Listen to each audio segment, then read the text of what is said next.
And a warm welcome to each of you. So lovely to be a Sangha together here on a Sunday afternoon or Sunday morning or Sunday evening. Wherever you are in the world, you're welcome. And so this is Sunday Sounds. That means, as usual, we'll have guided meditation, a Dhamma talk, and then some time for questions and reflections. All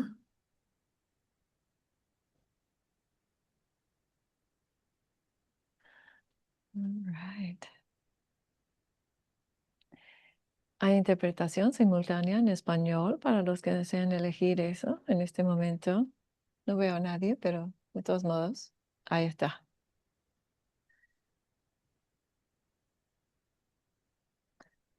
Beautiful. So, announcements.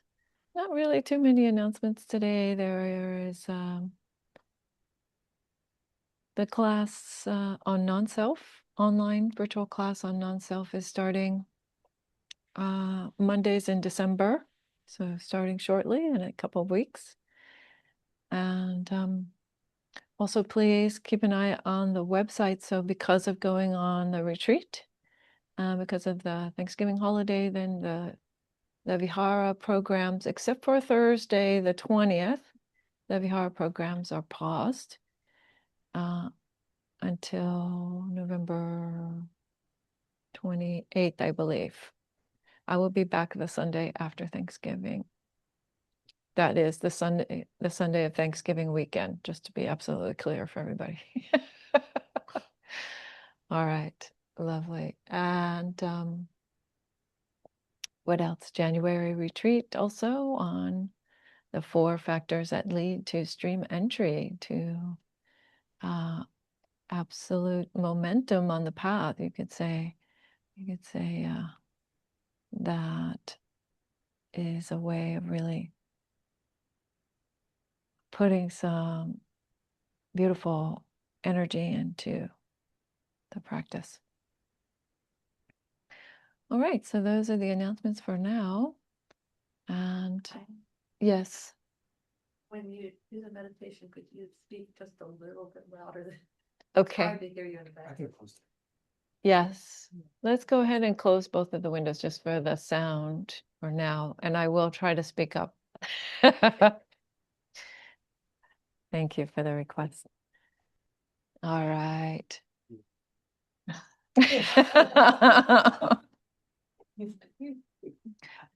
So please do go ahead and mute your mics if you haven't done so already, everybody online except for Claudia, who is interpreting. Beautiful. And today I thought that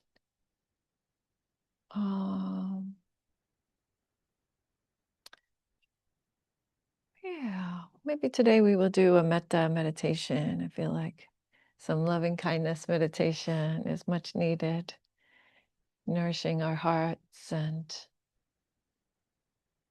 really opening up our minds, really experiencing that expansiveness of the mind, possibly. And so the way that I like to encourage you to start out, so metta is loving kindness. And so one way to kind of establish that spark of metta is to bring to mind an image that reminds you of kindness. So maybe it's a kindness that someone else did to someone else, like watching somebody give somebody a hug, or maybe it's a feeling of kindness that you have toward some being or some person. Most of the time, I have a particular photo of myself and my daughter when she was about a month old that always reminds me of metta. But the idea is some kind of an image or just a memory of any kind. If you're not a visual person, that's okay. That makes you think that about which you could say, may that being be well. That's the feeling behind it. And you only need one, just one moment of kindness, mundane, regular, everyday kindness. It doesn't have to be anything special. It is by the power of our intention, and sometimes also relying on the breath or the body, that we can turn that moment of everyday kindness into something which is universal and vast. So that's a lot of instruction. Now we'll go ahead and just settle down and see how this goes. So establishing your upright and relaxed meditation posture.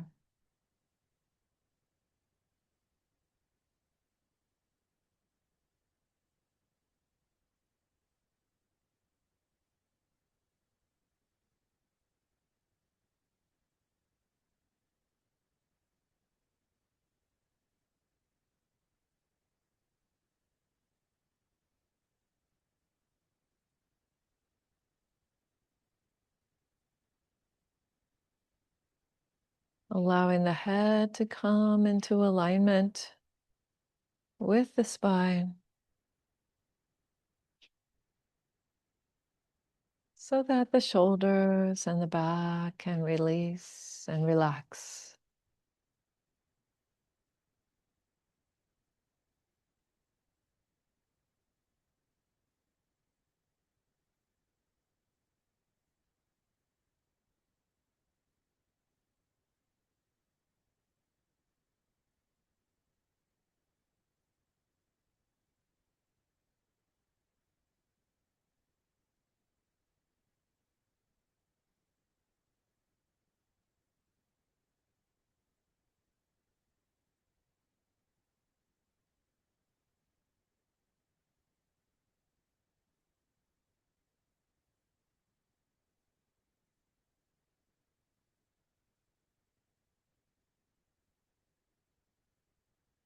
And resting the eyes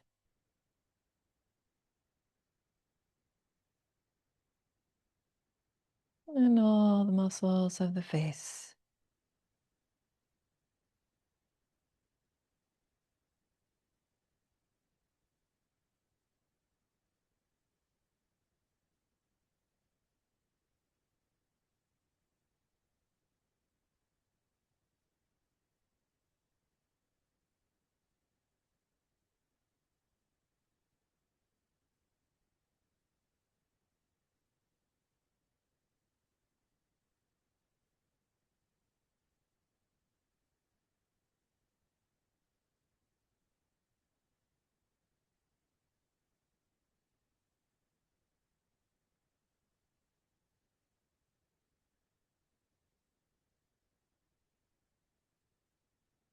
And now calling to mind an image or a name that brings forth the feeling of kindness. Just some very simple moment of kindness.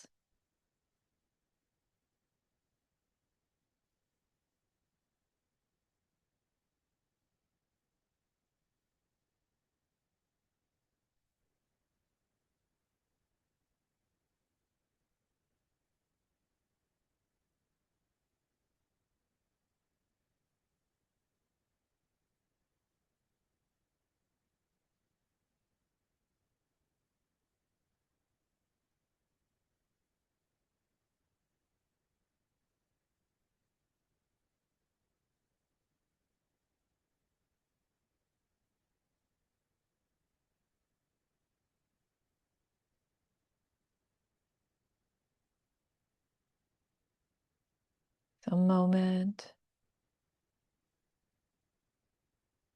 that brings forth that phrase of metta. May that being be well.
And having established that feeling of kindness, that quality, you might imagine it as a light or an energy. It starts to fill your body. The quality of kindness.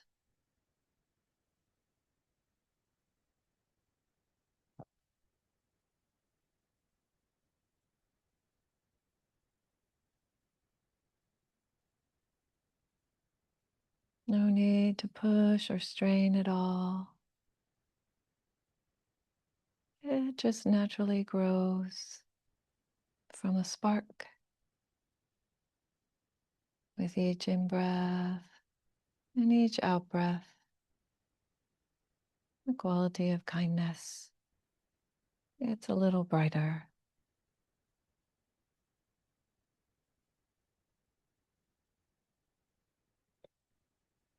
a little stronger.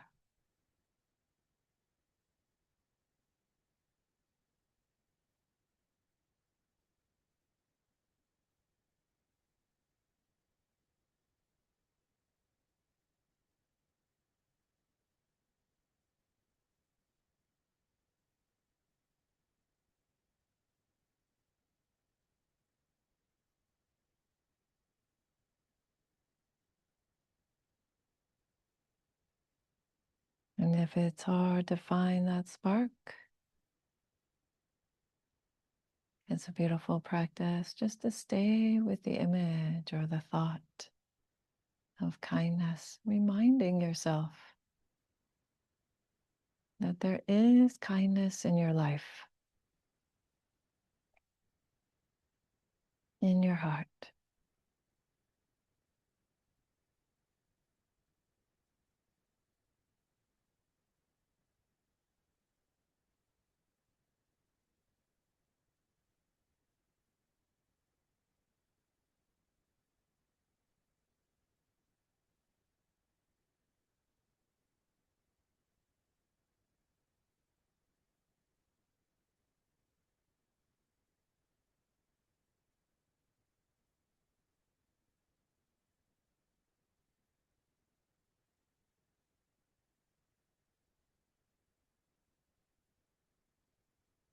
That quality of kindness still filling your body.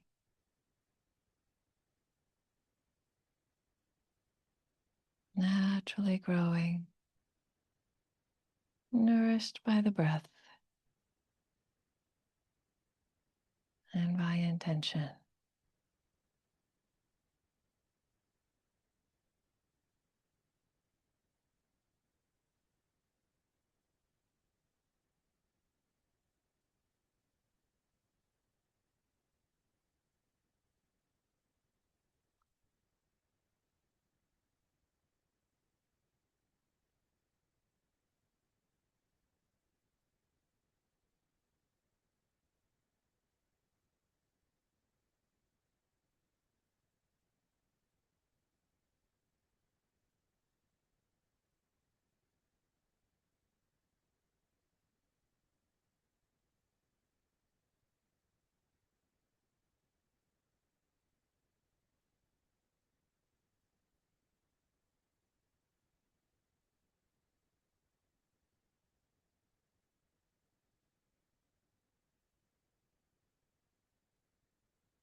So having filled the body with kindness, that quality of light or energy, then eventually it begins to spill out beyond the body.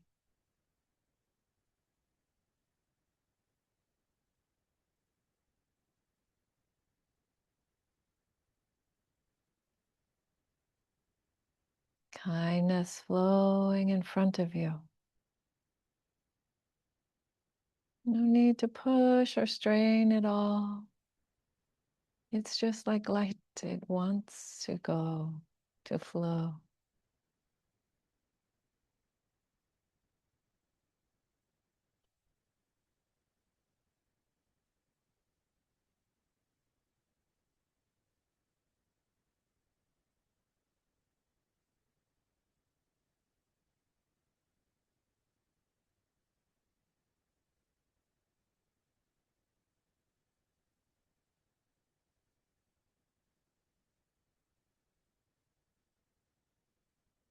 And that sweet glow of kindness to the right of you.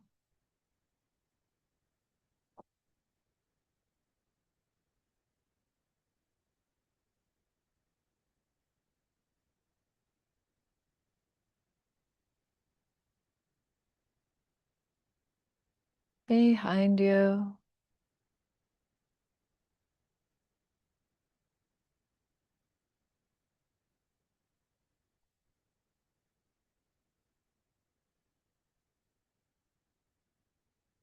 And to the left.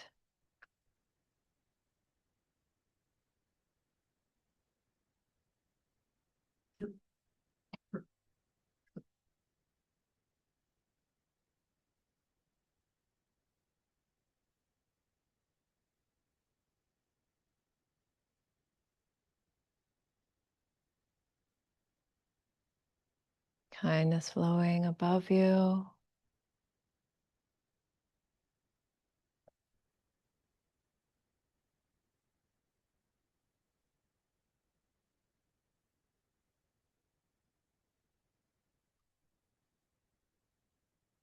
And below you.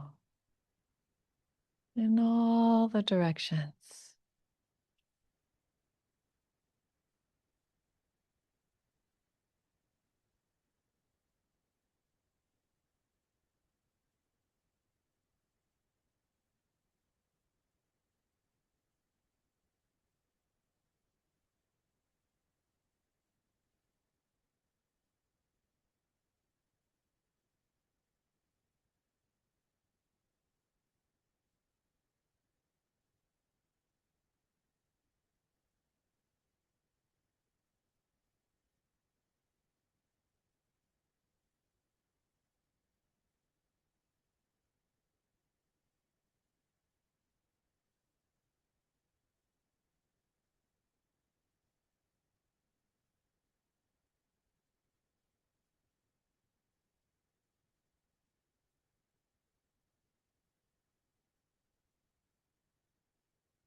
Nourishing that light of loving kindness with each breath.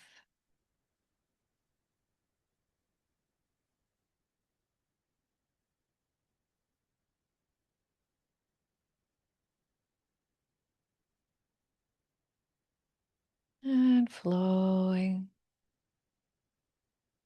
that light of loving kindness in all directions, flowing with each out breath.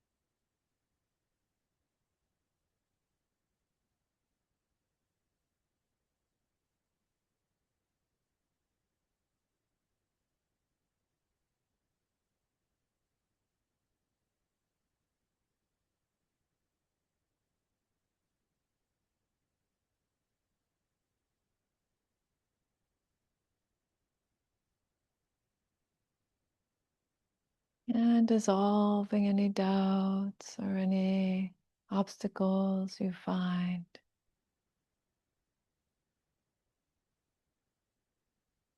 Just allowing them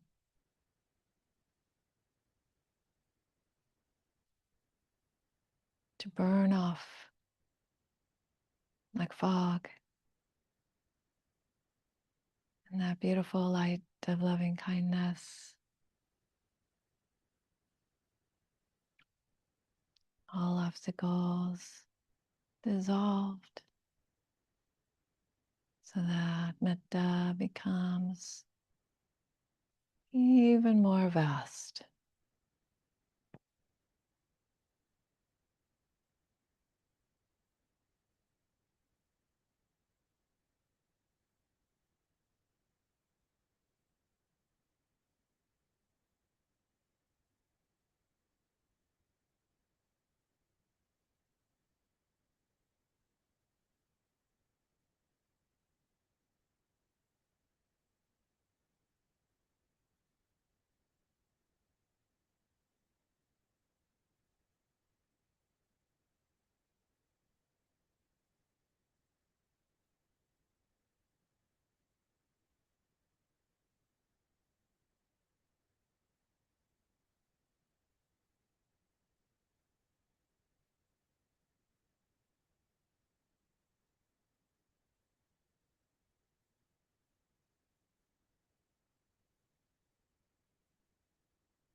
Releasing any effort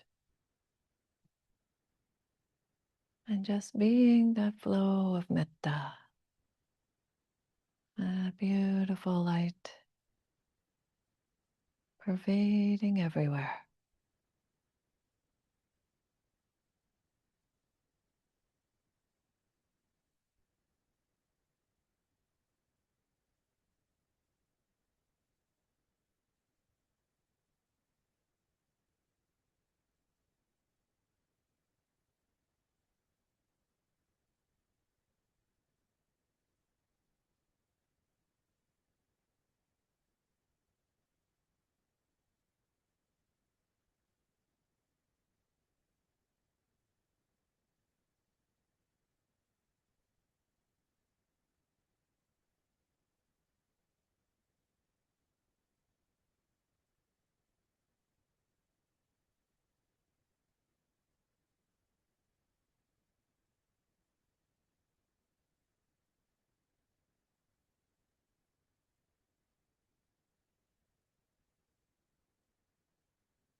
Could you hear anything over there?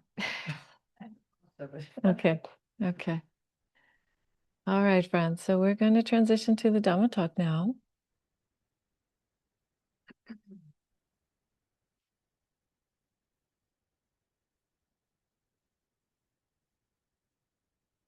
And I'm going to begin, as ever, with the homage to the Triple Gem. And everyone is welcome to chant along. This is a chant that is in the ancient Indic language of Pali. And if that feels unfamiliar, you're welcome to just let it wash over you. Or you can stumble through as well. That's also just fine. But basically, it's saying honor to or respect to. Please mute your mics. Great. And it's saying homage to or honor to the Blessed One, the fully awakened one, the fully, completely enlightened one. And that would be the Buddha and the historical Buddha, as well as Buddha representing the quality of awakening, full enlightenment that is all of our human legacy. And Dhamma as the teachings, Dhamma as reality, Dhamma as the law, the principles of the way that things work.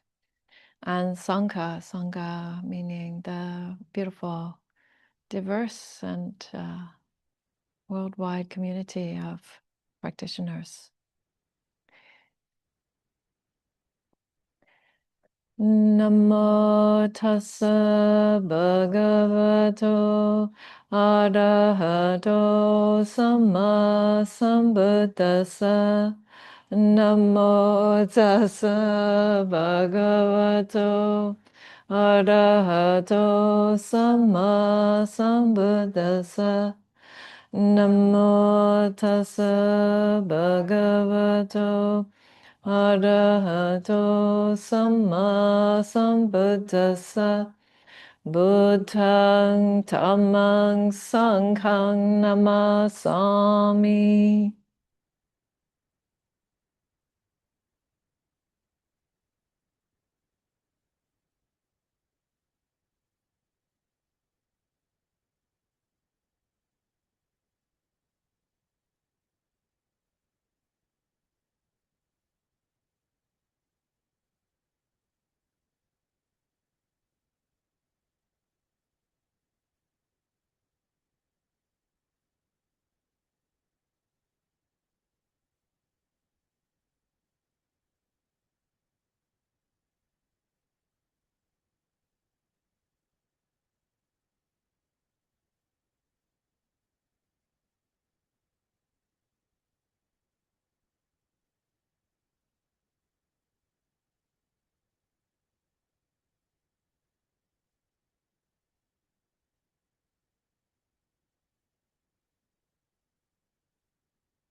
The path of awakening can be summed up as three things.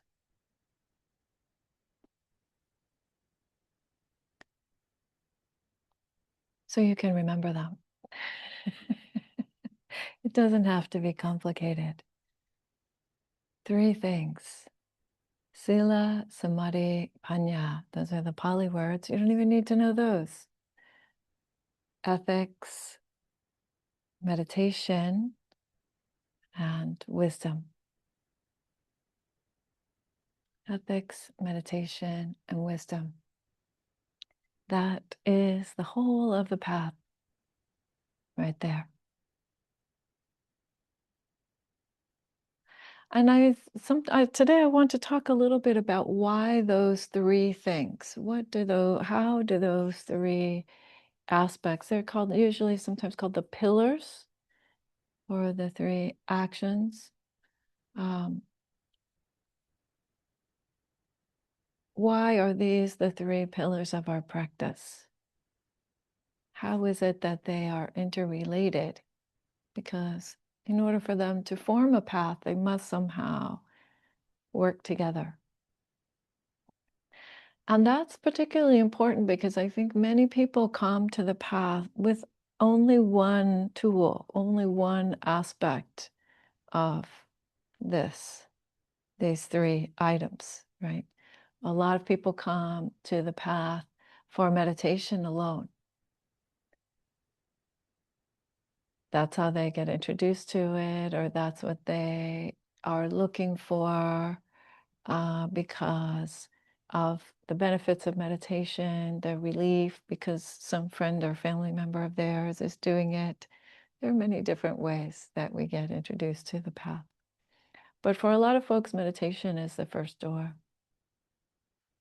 And for some folks, like myself, wisdom was the first door. So I came to meditation, to Dhamma, because of books, because I was interested in reading more about what Buddhism had to say about anything. And I think I know many people who also came into the Dhamma because of a book that they read, or a book that someone gave them, or a book that they read a review about. And they said, oh, that might be interesting. That might be different. That might be something that would be helpful or new, refreshing. Little did we know, right? Exactly how new and refreshing that would be. And ethics. I don't think very many people come in through the door of ethics unless you grow up in a culture that is dominantly Buddhist. In that case, you might actually come in through the door of ethics, because one of the ways that people practice in some of the dominantly Buddhist countries like Sri Lanka or Burma or Thailand is that on the full moon days and the new moon days, families would go to the temple and they would take up either the 5 precepts or ideally the 8 precepts just for the day. And so the precepts are, you could say, commitments to ethical practice, ethical choices. And young children even would take up the precepts in that way. So that's one way, that's one method by which people come in through the door of ethics.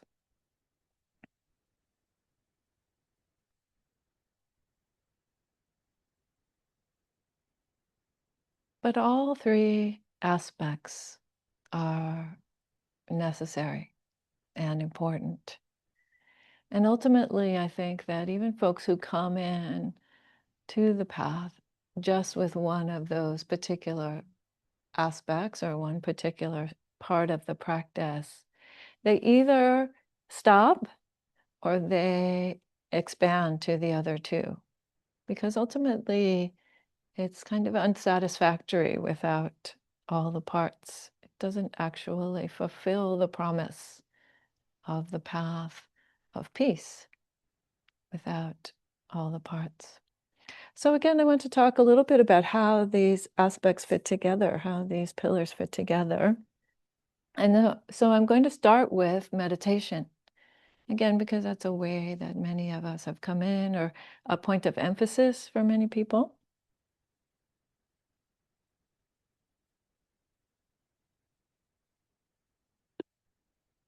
So first of all, what do we mean by, so the Pali word is samadhi, and samadhi can mean meditation in general, or it can mean very, very particular forms of deep immersion, deep concentration. And but what do we mean by meditation in general in Buddhism? I would say meditation is really insight into the mind, the workings of the mind.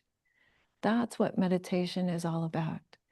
And that's why we have so many different kinds of meditation. Because we have, each of us, a mind, a different mind.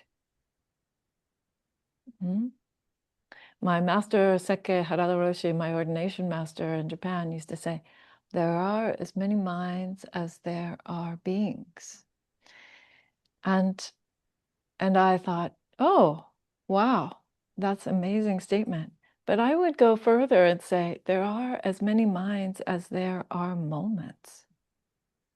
Each moment, a particular mind for each of those beings.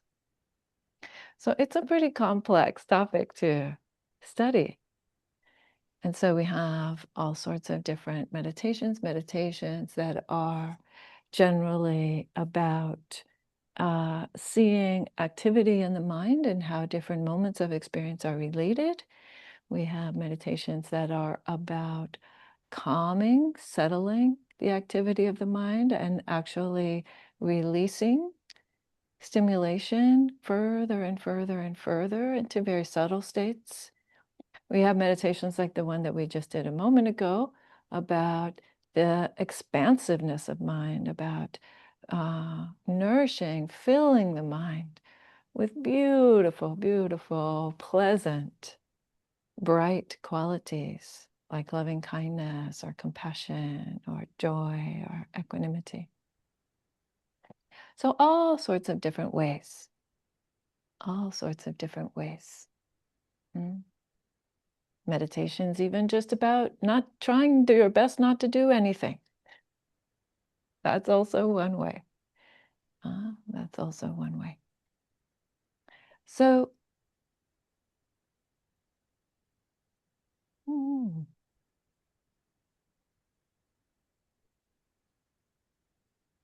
but meditation, whatever style it is that you happen to be practicing, needs its appropriate conditions.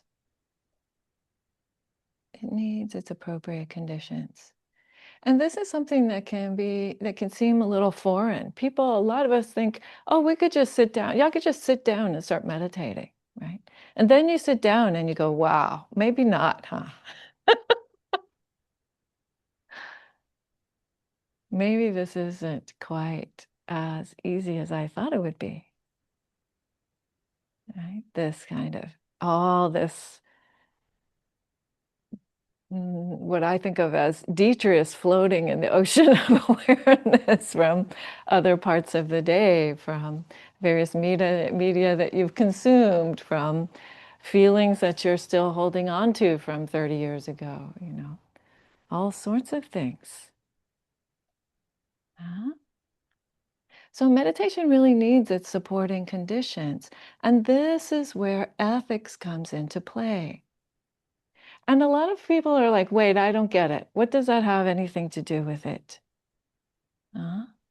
But so I want to tell you a little bit of a story that will maybe help to point this out.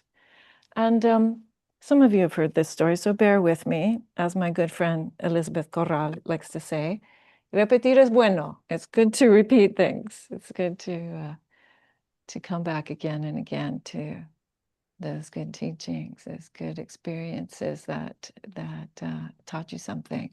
So not long ago, some short number of years ago, I was in a month-long retreat, and it was time to go to, I like to get up early in the morning, and I went early in the morning to the meditation hall. And there were a lot of people at this particular retreat.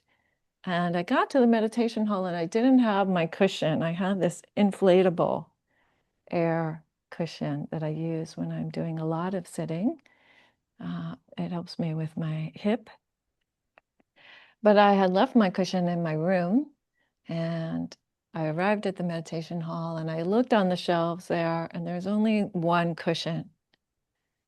I thought, well, I'm going to take that one cushion, whatever it is, and go sit down at my seat. And it was one of those buckwheat cushions, one of those meditation cushions with these little balls of buckwheat on the inside. So, okay, so I sat down, I'm meditating on the breath. Everything's nice and quiet and still. And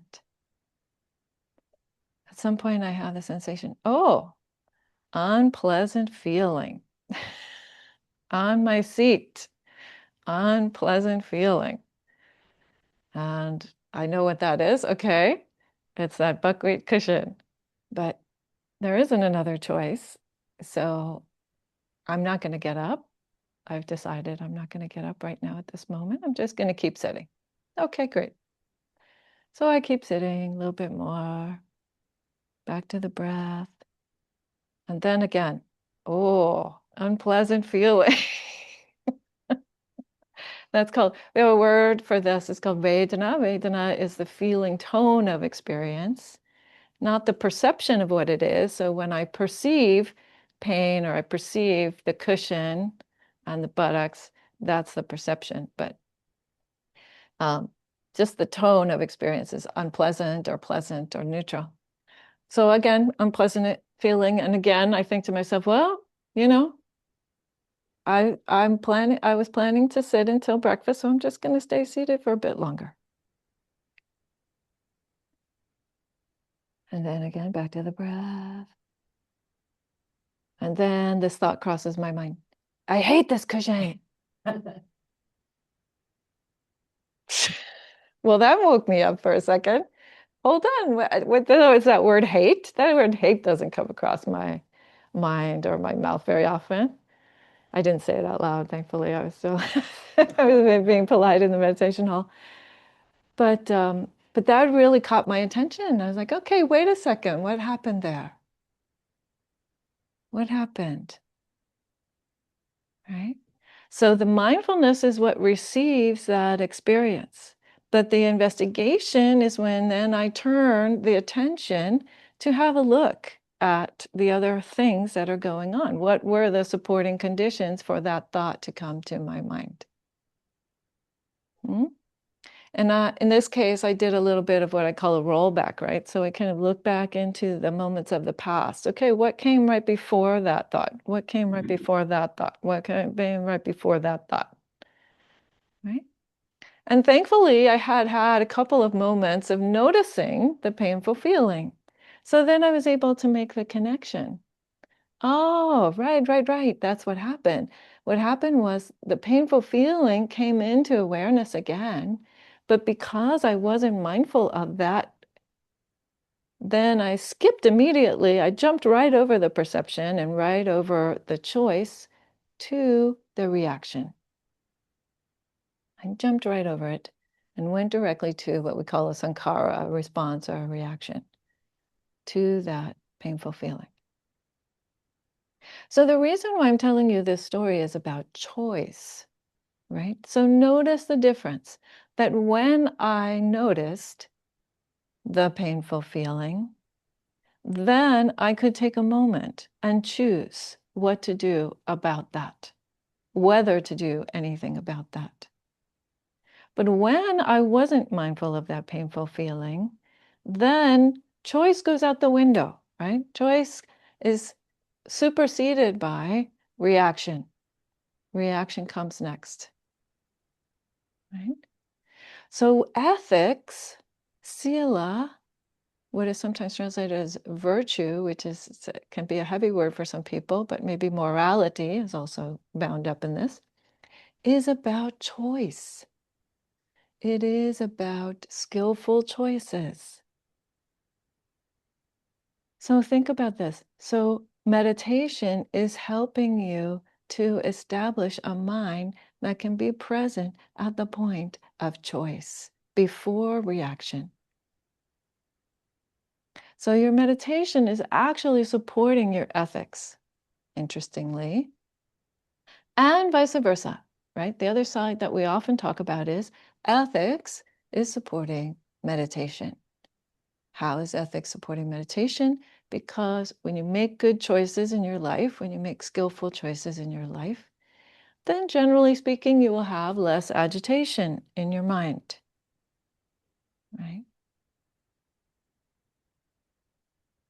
If you steal the neighbor's plant, then every time you see the neighbor, you're going to be agitated, you're going to be worried, you're going to wonder if that person is going to complain to you. Or maybe that person does complain to you.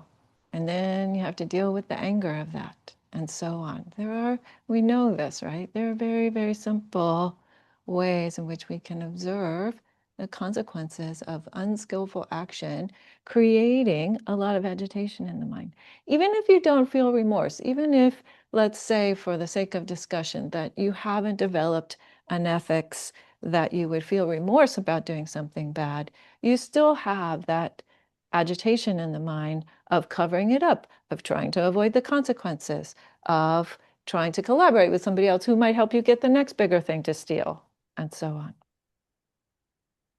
Right? So ethics is said to assist. In fact, ethics is said to assist us with meditation. And I think this often comes up for people in retreat. If you've ever gone on a retreat of more than a couple of days, then oftentimes what happens is old regrets come up, old things from your past. And why is that? Because there's also this feeling of, oh, I have to be good enough to wake up. I have to be good enough to be the person who could be free. Even the Buddha himself went through that, right? It said that at the last moment before his awakening, shortly before his awakening, he was approached by Mara, this demon, requesting, "Who are you to wake up? What right do you have?" So whether that's his inner questioning or an actual being, I would say we can't tell, right? But this often happens for folks. That it's happened to me many times. Go on a long retreat, and then something, some old thing from the past will come up. Oh, I'm sorry that I did that. I really didn't know any better at that time. Or I couldn't somehow make the right choice at that time. And so really, really thinking about ethics and meditation as mutually supportive. Making skillful choices as supportive of a mind that is willing to settle down, that is willing to let go, to be clear, to not be grasping to an identity of a bad person or a good person, right? But to really be free of all of that. Really be free of all of that. Just for a moment, if only for a moment. So then what about wisdom? Panya, wisdom. So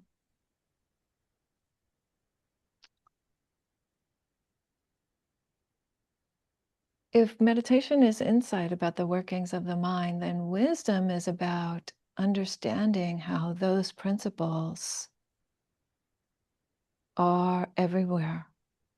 It's about knowing reality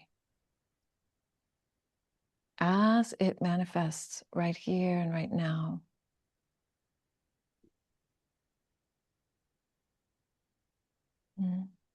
Knowing the qualities of what we see. What are the aspects that permeate everything? Right? Impermanence, the unresolved nature, or you could say unsatisfactory nature of things, the conditional, dependent, fleeting nature of things. So wisdom is what can know reality beyond our story, beyond our personal effects, but actually manifested as our personal effects. And that's the funny thing about it, huh? It's not something other than us, but it's not the us that we feel we are constructing or showing to the world. That too is just a phenomena. That too is just a spark fleeting out before you can say out.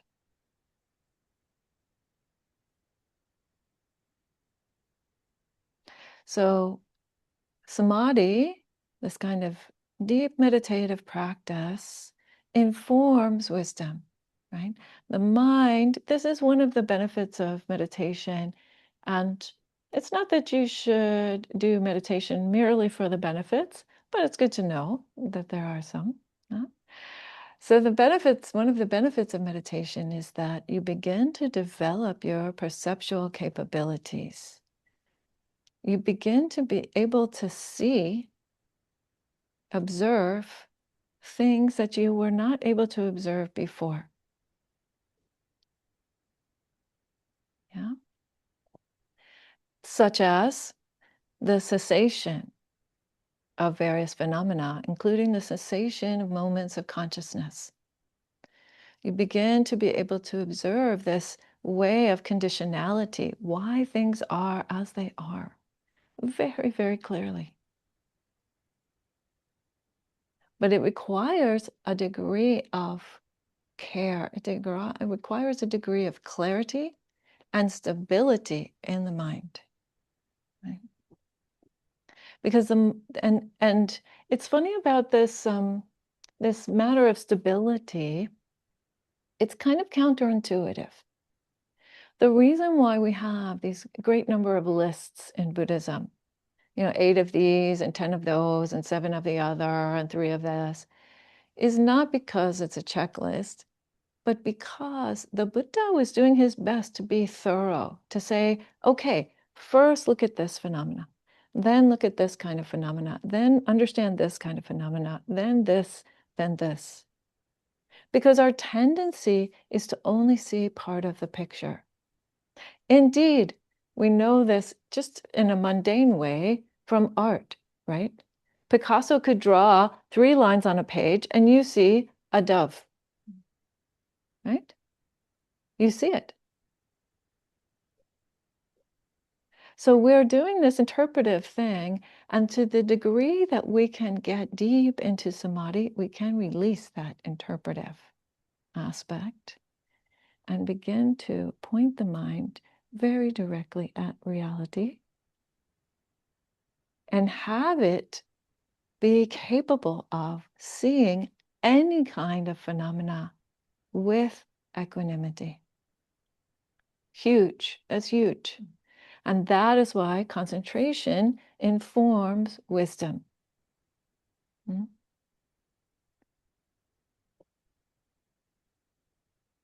Or you could say meditation in general informs wisdom.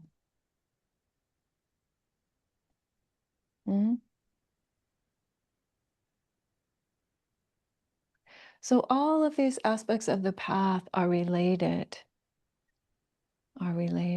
And this is very important, that you find the fullness of your practice. Particularly if something's not working well. I remember I went up to Bhavana Society and I was talking to Bhante Gunaratana, very well-known Sri Lankan monk, teacher, venerable, and I was talking to him about something that some aspect, like the next step in the meditation, that I didn't know how to unfold or how to discover. And he said, "Don't worry, just keep your sila good. Just make sure your ethics is good. Everything will work out. Just take care of your ethics. It will all work out."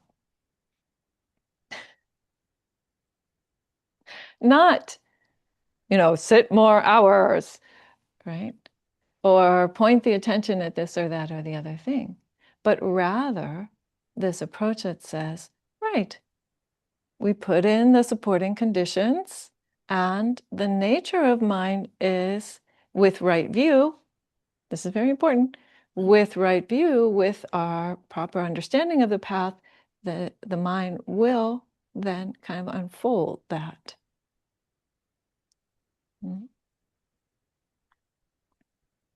Without right view, the mind tends to what? Create more and more and more suffering. We can see this in the world. People cycling through deeper and deeper and deeper states of suffering.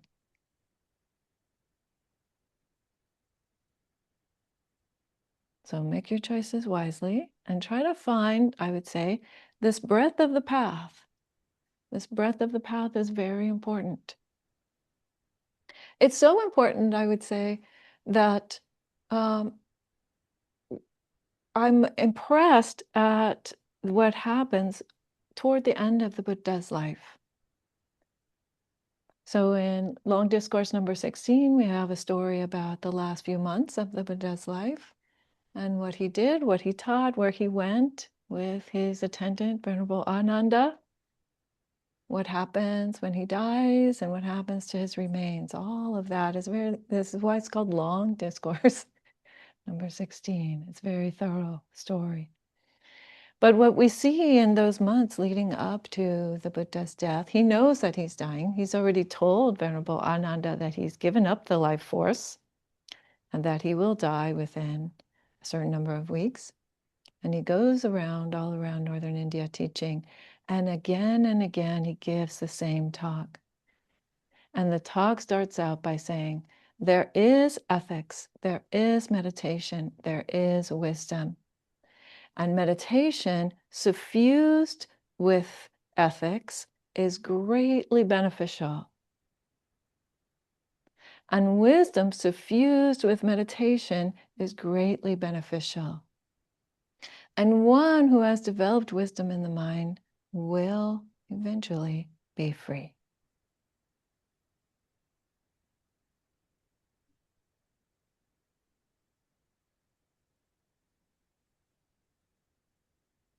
This is how he summed it up. When he taught, knowing that he was leaving, and he wanted to teach people something to remember him by, that's what he taught.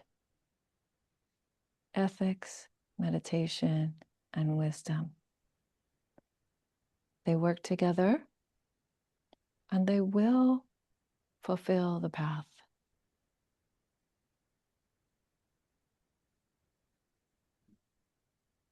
And may it be so for all of you.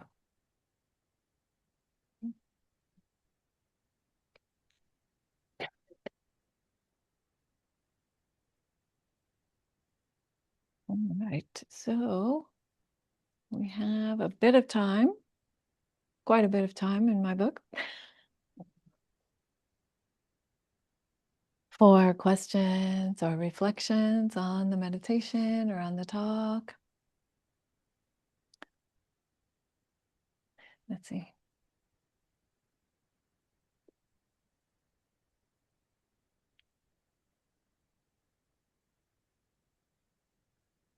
Yes, Jim. So curious, after Bhante Gunaratana told you the importance of ethics, what do you remember following that session with Gunaratana in terms of your experience? You know, you hear that, then you got Yes. to process it. I'm just curious if you can maybe briefly describe, what how that followed, your own process. Right. Yeah. Well, so then for me, the question was kind of like, well, what is it? Is there more that I could be doing? Or is there, like, what is it about skillful choices that is incomplete? Is there anything that's incomplete there? Are there ways that, I could be taking up the path differently? So, it made me even more thoughtful about things like, so when I take out the palmetto bug from the vihara, where do I put him? Things like, you know, um, or just really, it really helped me to think about, the sort of positive aspects also of taking up ethics, right? So generally we think about it in terms of the injunctions, right? One takes a vow. So I practice by the 16 Bodhisattva vows, and that means I've taken a vow not to kill. Okay. But then there is, we could say, the positive side of that. How am I fostering life? Is there a way that I can be fostering life that I'm not doing right now? And so on, and kind of looking at all of them in that way. Okay. Yeah, thank you. Yeah. Mhm, mhm.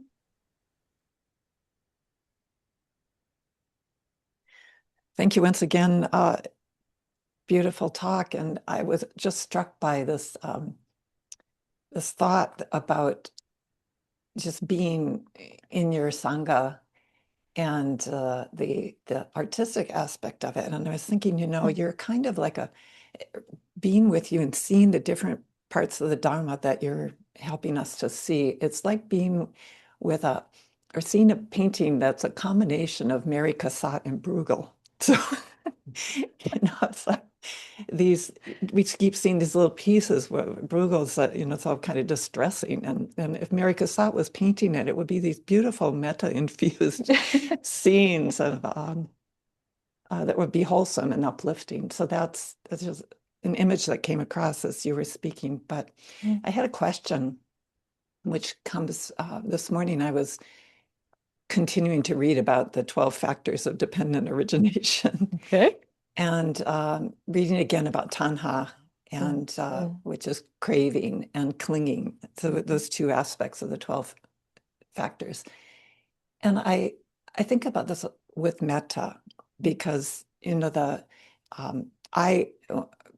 of the people that is the one that brings my that feeling of metta is a family member, and there is a strong attachment. And so it's not a neutral kind of thing. It's a family member. I'm attached to that family member. And I think that's a healthy thing. It's a healthy attachment. But yet, how does that relate to clinging and that attachment? So I wondered about that. Yes, it's a good question, and one I think that comes up very commonly.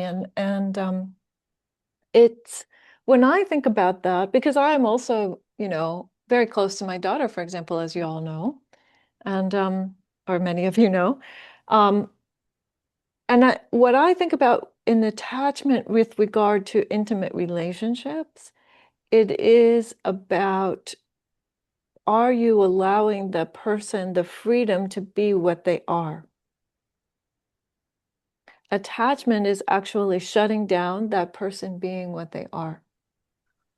So if you can be in relationship, in very strong personal, intimate relationship with that person, and allow that freedom for both of you and those kinds of encounters, then it's okay.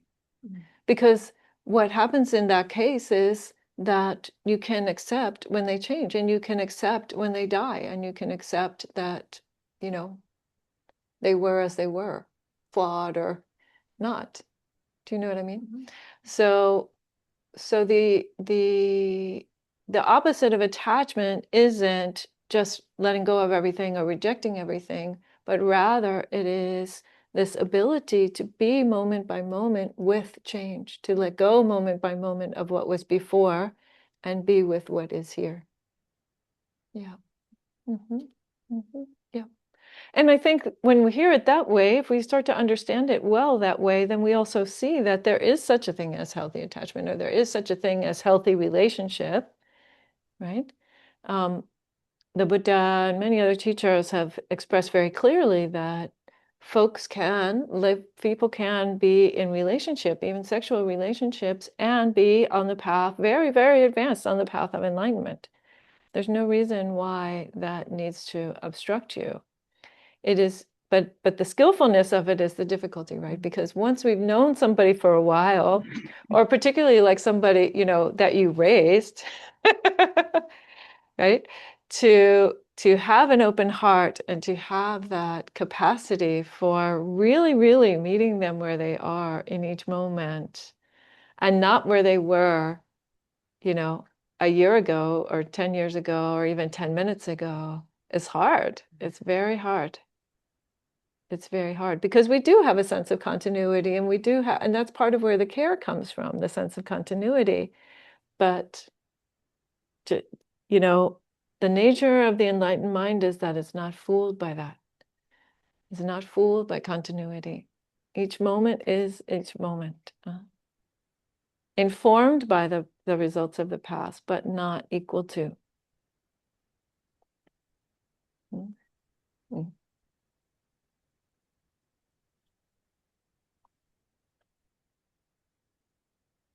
Yes, Hamsa, please. Thank you. Yeah, beautiful, beautiful talk. Thank you for your question. So back to Vedana Mm-hmm. and pleasant, unpleasant, neutral. Mm-hmm. And recently, when I was on a long retreat, I had this old reoccurrence of pain, and I was able to, through guidance, just go, oh, I can sit with this, even though it felt like a poker coming out of a fire, and one of those things. Mm-hmm. But my question really is about last week. I was online with an old Sangha group that we've been meeting. It's around a book, but it's actually much deeper than that. And all of us are series practitioners. And one of the Sangha members has been dealing with a tremendous amount of suffering and pain. And she recently had some really a very severe issue where it was excruciating pain 24/7. And all we could do is just let her talk about it. And for me, sending her metta on that. And maybe it's a detailed answer, I don't know. But do you have any suggestions for giving someone who has really intense pain 24/7? It's like, what do you do with that? I'd appreciate any kind of suggestions. Yeah. Well, I thankfully have not had that situation personally in my body, so I should start by saying that. Generally, I would say there are two approaches to that, right? So if it's an experienced practitioner, one approach is to just go to a meditation which takes you away. Imagine yourself in whatever is your happy place, and what does, in my case, the beach, what the sound of the water sounds like, what the feeling of the sand feels like, and so on. And like immerse the mind in a sense experience that's away from the pain. Or even, if that person can, jhanas, right? Where if you can attain third or fourth jhana, you can't feel your body at all, no matter what's going on. So there's that. I will say, though, however, that what we see in the teachings is not that the Buddha just said, be mindful of it and try to attend to it with mindfulness, with a very, very specific kind of moment by moment mindfulness. Andrew Walensky has had a lot of this kind of pain, and his suggestion is like you rest a little bit in the moments where it's slightly less. If you are attending with mindfulness to that kind of a pain, then you can see that it varies. It kind of goes a little bit up, a little bit down, softer, broader, some way in which it is very, very slightly relieved, and you just note that. You try to lean into that, so to speak. So those are the two ways that I would suggest. Thank you.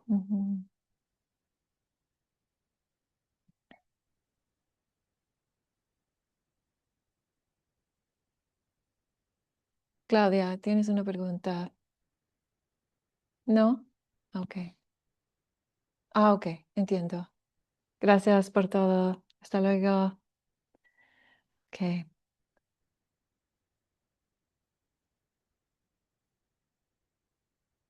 Other questions or reflections? Yes. Yes, Can I Lisa. Hi. ask? Yes. Can I ask that? So, say I'm meditating and I am all of a sudden angry about something or something like that. Is that a sign that I supposed to that I have something that I need to address so that when I sit back down to meditate again, I'm able to focus? So, um, yeah, I'm just trying to see that side. So, what does it mean if I have chatter? Do I need to address that? No. So when you say chatter, what I think about is just mental activity. So you have a series of mental activity that's going on, and it might be different experiences of your body. It might be different thoughts, reactivities, comments, etc. Memories, your to-do list. I used to do I used to do a lot of to-do lists on the cushion. So it's like the radio, Lisa. It's just like the radio. You don't have to sing along with the radio. You don't have to argue with the radio. You don't have to fix what they're saying on the radio. You don't have to do any of that stuff. You can just step into the next room and let the radio be in the background and then be attending to whatever you're attending to. That's one way of developing concentration, actually. Sometimes I like to think of it as like Teflon mind, right? If you are focused on some sensation of the breath, then there's other activities happening, but those activities, if there's Teflon mind, right, they're just kind of sliding off. They're sliding off. They're known for a second, but then they're just kind of sliding off and they don't become the focus of attention. And you can just keep putting the attention back on the thing. And eventually, just by the lack of involvement with mental activity, it does tend to slow down, right? So we're giving mental activity energy by getting entangled in it. Oh, it's like this, and it shouldn't be like this, or maybe I need to fix this, or I need to talk to my therapist about this. All great, but that is not actually what to do on the cushion, right? So if you are experiencing, though, a kind of overwhelming sense of emotion, and this happens very frequently. You know, one of the things that was kind of a surprise for me, one of the most surprising things I would say when I moved into the monastery at San Francisco Zen Center was how often people cried in the Zendo. You know, it happens. It happens quite a bit. So if you have a strong welling up of a sense of emotion, whether it's sadness or anger or, you know, blissed out of your gourd or whatever that is, or regret, or if you want to take care of that, you will handle that off the cushion. Then when you get up off the cushion, if you're still angry or if you're still remembering, wow, I was sitting there cussing my mother out for the whole 30 minutes, then you want to take care of that. You want to address what is the sense of self that is being exerted there. Because emotions come out of that. Emotions come out of our sense of self being defined, being in relationship to stuff, right? So I don't like that thing because I think that's not good for me, and therefore I don't like that thing, and therefore it makes me angry when that thing happens. You see what I'm saying? So all of that can happen off the cushion. But when you're on the cushion, I would say trying to unpack these things, I wouldn't spend a lot of time on it. I wouldn't. I think it's much more important to either take a Vipassana approach, and the Vipassana approach would be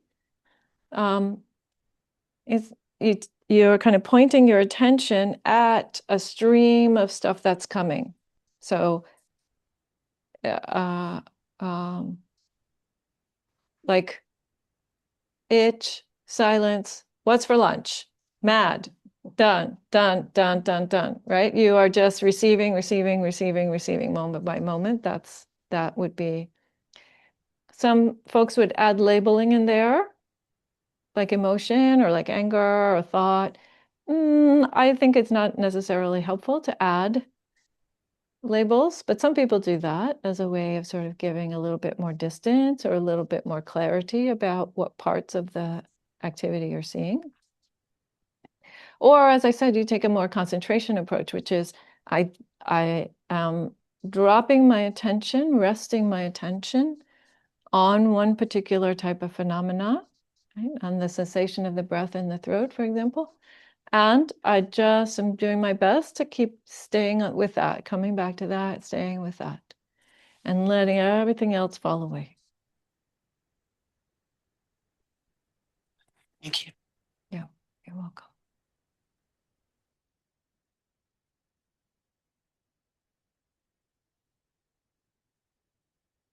Yes, Chaya, let's see, where did we put who's got it? Okay, please pass it on over there. Thank you.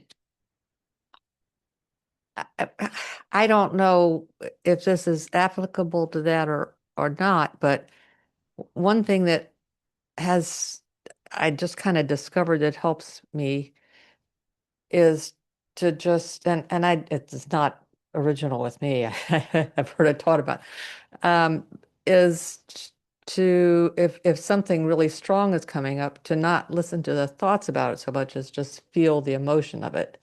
Like, and just like sit there and embrace the emotion and tend to it, and then it dissipates and the thoughts just kind of go. And then I can focus on, the things I'm trying to focus on. I I don't know if that is anything that helps anybody. Yes. Yeah, so that is, you could say, not the embracing part, that's clinging, but I mean, but being fully with the Yeah. emotion, right? Just this is anger, this moment anger. Oh, my knee hurts. Okay, anger. And then right? That's just being one with whatever is in that case, a sankhara. An emotion is a sankhara, it's a response or a reaction to a perception or a basic contact, feeling tone. And you're just in your body. I mean, I don't know if that's part of your tradition, but like feel where it's at, Mhm. and like Right. it's like it needs to be released. And so I just feel it, and then it gets released, and then I'm not distracted by it. Yes. And you feel it and it gets released because that's its nature. Right? So you can pay attention to the thought, or you can pay attention to the thought, which is a perception of the body. And either way, its nature is that it's going. So as long as you just let it be, it's going. Right? That's Vipassana style. Yeah. Yeah. And the body is a good way. It can be for some folks. Okay, so I think the exception to this is trauma. So folks who've had a lot of trauma in the body can find it very hard to come back to a bodily feeling, especially a bodily feeling around fear or around anger can be very difficult, right? It's for folks with trauma, I suggest that you try to find a place in the body that feels safe, whether that's your foot or your hand or some place that you can identify that feels safe. And that can be a place to kind of anchor yourself for physical sensation. But in the absence of that kind of trauma, then yes, coming to attention to bodily sensations can be helpful because why? Because they're more gross. They're kind of slower, if you will, than thoughts, mental activity, thoughts about thoughts. So that's one reason why that's also helpful, is that it it's so not subtle that it requires us to actually, hang in there in a certain way. And that's also why it falls off why sensations of body fall off in deeper concentration states, because they are quite gross. Yeah.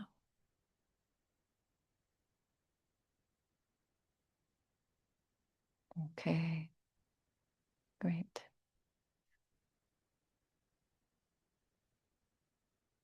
So looks like we're about ready for the announcement. If Dana, you would like to make the announcement, and if Joso will do the links in the chat. Thank you both.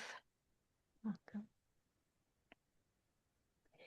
Giving to the Dassanaya Buddhist Community supports our guiding teacher, Dhammadīpā, the physical location at the vihara, and allows us to continue to offer Buddhist teachings in support of the awakening of all beings.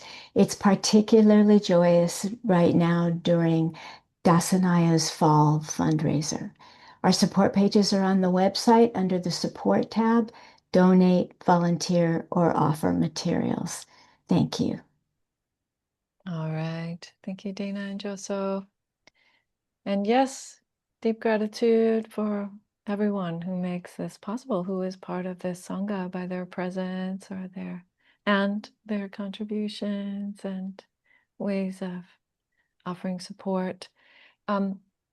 So again, just for any folks who joined a little bit after the first few moments, I'm going to be going to lead a retreat on Wednesday. So from Wednesday the 19th through the 29th, the Saturday after Thanksgiving, 29th, right? Thank you. The vihara will be closed, and then I will be back here to give the Dhamma talk on Sunday the 30th of November, so the Sunday of Thanksgiving weekend. And Rocky, so if some of you meet virtually with Rocky on Thursday mornings at 9:45 Eastern, 6:45 Pacific time, where she is, Rocky will be giving her meditation on the 20th. Okay, so that is our plan for the next couple of weeks. And all right, so dedicating the merits, the wonderful, beneficial momentum and karmic results that we've set into motion here today, dedicating them to our freedom from every form of mental and physical suffering, that we might know the arising of compassion and wisdom within ourselves, and that too might be a condition for all beings to be free from suffering and to know the arising of wisdom and peace. By the power of the Buddhas, the Dhamma, and the Sangha, and each one's efforts, may every being be free.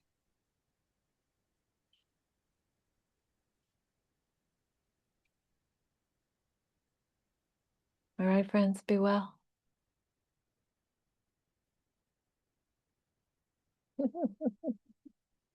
Oh, I love the little hearts here. Hearts to you guys too. Hearts to you guys too.